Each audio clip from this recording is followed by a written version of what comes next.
আলিপুরদুয়ার কিন্তু একটার পর একটা এবার বাজিমাত দিয়ে গেছে। দুর্গাপূজাটা যেরকম ভালো হয়েছিল ঠিক সেরকমই কালী পূজাটাও বেশ ভালো হয়েছে।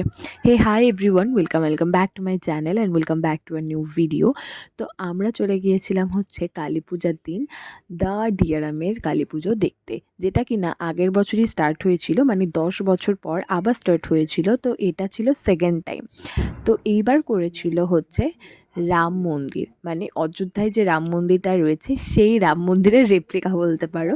তো সেই রাম মন্দিরের ফার্স্ট কপি বানিয়ে দিয়েছিল এবার আলিপুরদুয়ার। আর ভিড় দেখতে পাচ্ছ, ভিড়ে ছিল ঠাসাঠাসি অবস্থা। সামনে কতজন পেছনে কতজন কিচ্ছু বোঝা যাচ্ছে না, একমাত্র ক্যামেরার দ্বারাই সেটা পসিবল। অনেক ঠেলে ঠুলে কষ্ট করে ভেতরে ঢুকে দেখছি আবারও সেই লাইন, কারণ এত ভালো হয়েছে দেখতে, পুরো অরিজিনাল রাম মন্দিরকে টেক্কা দেওয়ার মতো। ভীষণ সুন্দর, ভীষণ সুন্দর বললেও যেন মনে হচ্ছে এটার তুলনা করা যাচ্ছে না। যারা নিজের চোখে দেখেছো একমাত্র তারাই বলতে পারবে। আর ভিড় দেখে তো আশা করি বুঝতেই পারছো যে আসলেও ঠিক কতটা ভালো হয়েছে। তো এই ভিড়ে ঠাসাঠাসি করে অনেক কষ্টে ঢুকলাম ভেতরে, তার ওপর ছিল কাদা। কাদার জন্য তো দাঁড়ানোর উপায় নেই, কারণ কালী পূজার সময় প্রচুর বৃষ্টি হয়েছিল।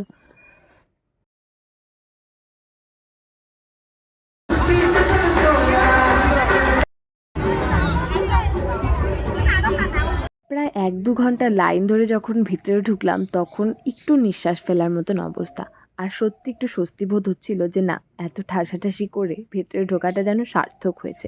তোমরাই দেখে নাও প্যান্ডেলটা ঘুরে একবার।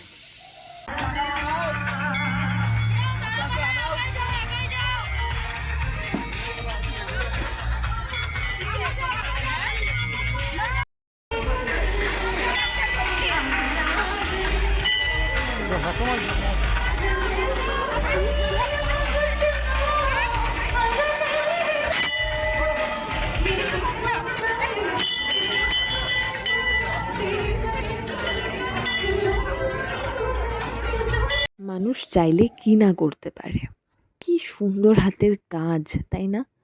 শুধুমাত্র কাপড়, শোলা, রং তুলি এইসব দিয়ে এত সুন্দর করে বানানো যায়, যেটা দেখে মনে হচ্ছে পুরো রিয়েল। যদিও রিয়েলটা দেখিনি, তবুও দেখে তো তাই মনে হচ্ছে। আর ভেতরের রাম ঠাকুরটাও কতটা সুন্দর।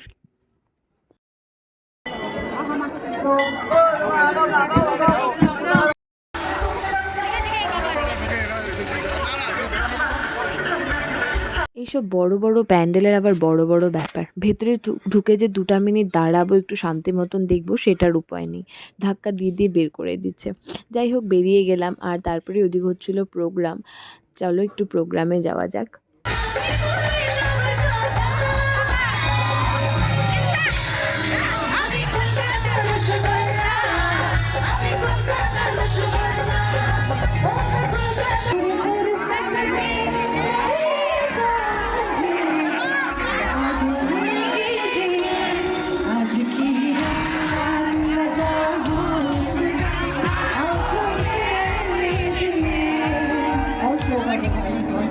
তারপর কিছুক্ষণ প্রোগ্রাম দেখে আমরা বাড়ি চলে আসি। এই ছিল কালী পূজার একটা ছোট্ট ব্লগ। আশা করি তোমাদের ভিডিওটা ভালো লেগেছে। দেখা হবে নতুন কোনো ভিডিওতে। টাটা।